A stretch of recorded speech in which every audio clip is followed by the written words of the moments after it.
नमस्ते दोस्तों, मैं ईश्वर ज्योति आज की बात में आप सबका स्वागत करती हूँ। आइए आज की बात कर लेते हैं। आज बड़ा ही अच्छा दिन है, सोमवार का दिन है, सप्ताह का पहला दिन है और शिव जी का दिन है। तो शिव मंदिर जाइए, ओम नमः शिवाय का जाप कीजिए और दिन सफल कीजिए। मैं शुरू वास्तु से करती हूँ और आज की खास बात ले लेंगे और कृष्ण कथा में थोड़ा सा ज्ञान की बातें करेंगे। आइए अंत तक बने रहिए।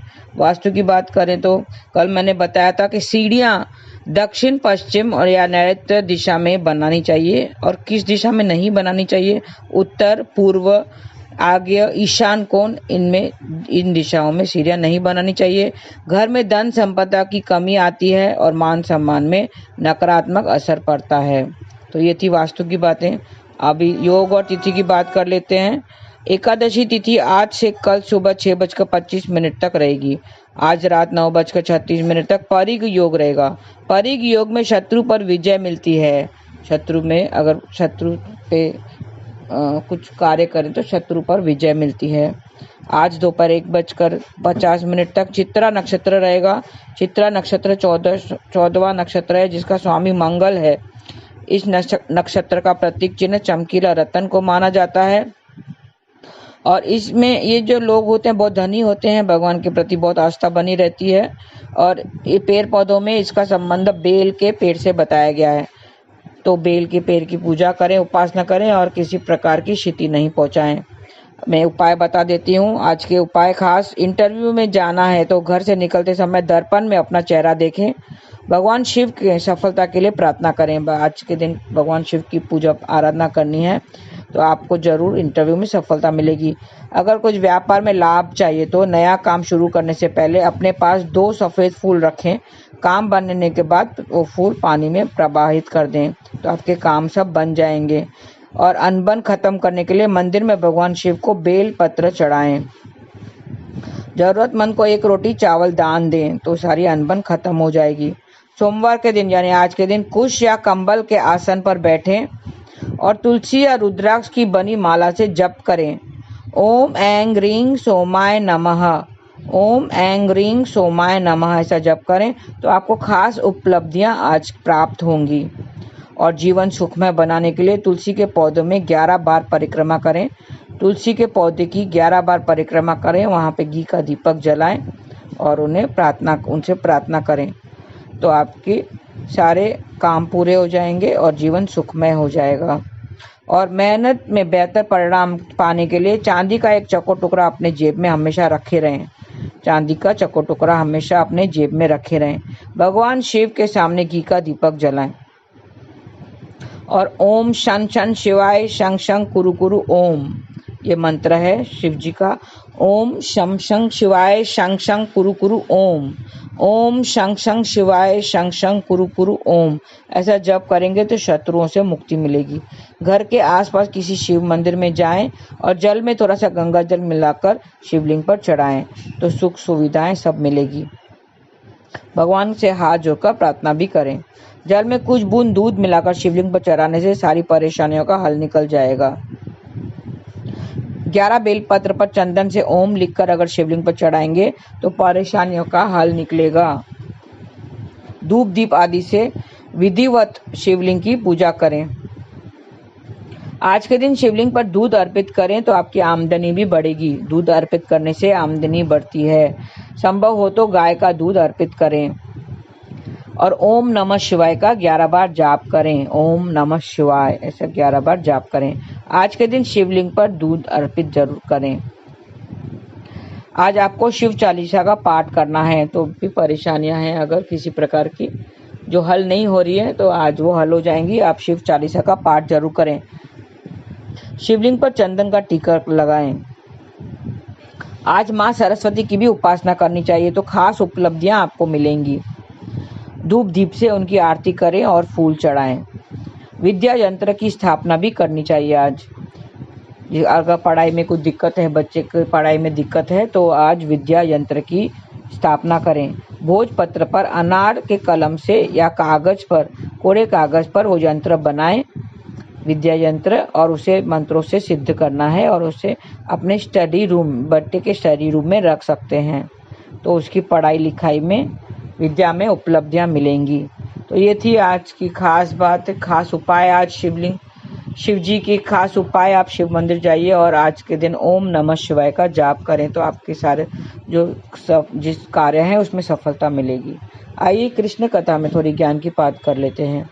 क्यों करें हम अच्छे कर्म? हम करते हैं अच्छे कर्म, करो दान पुण्य करो, पूजा पाठ करो। क्यों करें? लेकिन जब किसी इंसान प्राणी की मृत्यु करीब आती है, जब लगता है कि अब वो मरने वाला है, तो हम उससे अच्छे कर्म करवाते हैं कि नहीं? दान पुण्य करवाते हैं, अन्न दान, खास करके गेहूं चावल दालें वगैरह का दान करवाते हैं। एक बात बताऊं, गेहूं चावल ये सब अगर दान करवाते हैं तो गेहूं चावल के साथ साथ नमक भी दान करना चाहिए। ऐसे गरुड़ पुराण में लिखा गया है, नमक भी देना चाहिए।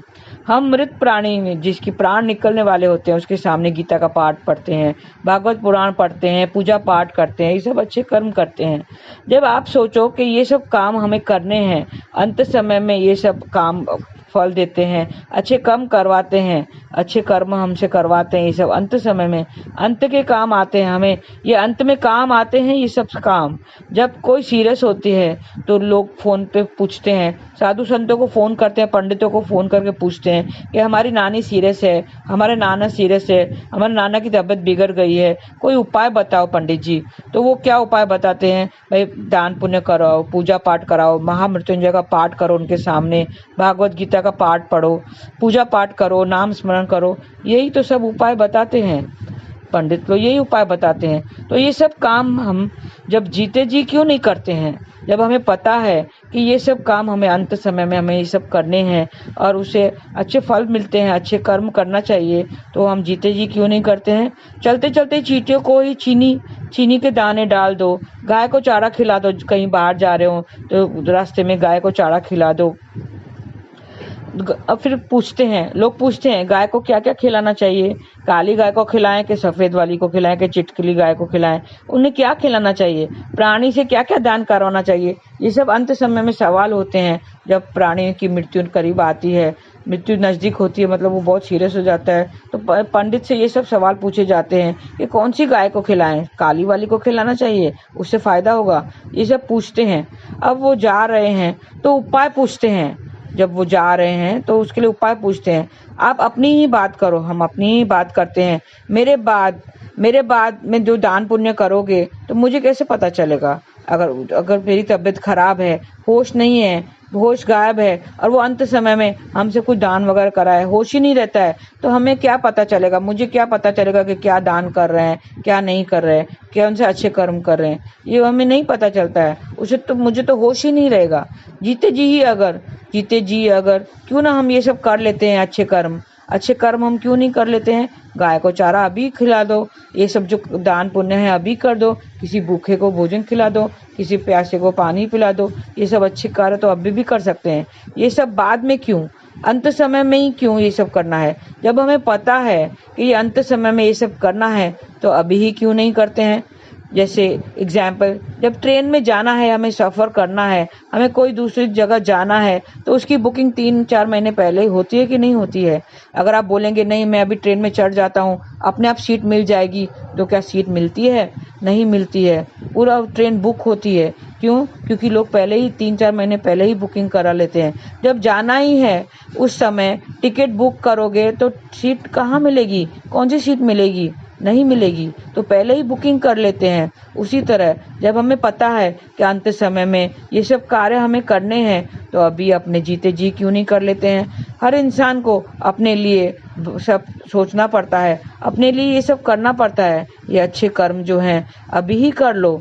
हम अगर अपना भला चाहते हैं तो पहले ही हमें बुकिंग करनी होगी, नाम जप करना होगा, हरे कृष्ण कृष्ण कृष्ण हरे हरे, हरे राम राम राम हरे हरे। हरि कथा कर लो, कीर्तन कर लो, हमारा मार्ग सरल हो जाएगा, हमारा जो अंत समय सरल हो जाएगा। पर अंत समय में कौन क्या करवाता है हमें कैसे पता चलता है? क्योंकि हमारे तो होश ही नहीं रहता है, मेमोरी लॉस हो जाती है, बहुत कुछ हो जाता है अंत समय में, हमें पता ही नहीं चलता है। किससे पता किसकी मृत्यु किस तरह लिखी है? कोई नींद में ही चला जाता है, सुबह उसको उठाओ तो वो उठता ही नहीं है, अरे ये तो गया। कोई जिम में एक्सरसाइज करते करते जिसका हार्ट अटैक हो जाता है, कोई भाषण देते देते चला जाता है, अरे ये तो चल दिया, कोई ट्रेन में सफर करते करते चला गया। और किसी की तो मेमोरी लॉस हो जाती है और कितने दिन वो ऐसे ही निकालता है, वो प्राणी यूं ही दिनों दिन सालों साल वो ऐसे ही पड़ा रहता है बिस्तर पे। कौन उसको खिलाता है, कौन पिलाता है, दूसरे लोग खिला रहे हैं पिला रहे हैं, उसके साफ सफाई कर रहे हैं, उससे तो होश ही नहीं है, उससे तो पता ही नहीं है। तो प्राणी को पता ही नहीं चलता है कि उसका वक्त कब खत्म होगा, अंत समय कब आ जाएगा, उसे पता ही नहीं चलता है। हम प्रार्थना करते हैं भाई इसकी मृत्यु, इसको जल्दी इसके प्राण निकल जाए, इसके प्राण अटके हुए हैं, कहीं तो इसके प्राण अटके हुए हैं ऐसा लगता है, क्योंकि इसके प्राण ही नहीं निकलते हैं। तो उसको तो कुछ पता ही नहीं है उस वक्त अच्छे कर्म का क्या फल। उस वक्त ऐसे जब मेमोरी लॉस हो जाती है उस वक्त अच्छे कर्म का क्या फल। तो अभी ही कर लो, जीते जी अपना भला कर लो, जीते जी अच्छे कर्म कर लो, दान पुण्य कर लो, पूजा पाठ कर लो, नाम स्मरण करो।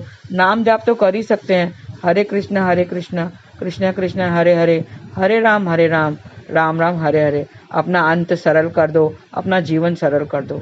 आज के लिए बस इतना ही। धन्यवाद। आपका दिन शुभ रहे। हरे कृष्णा।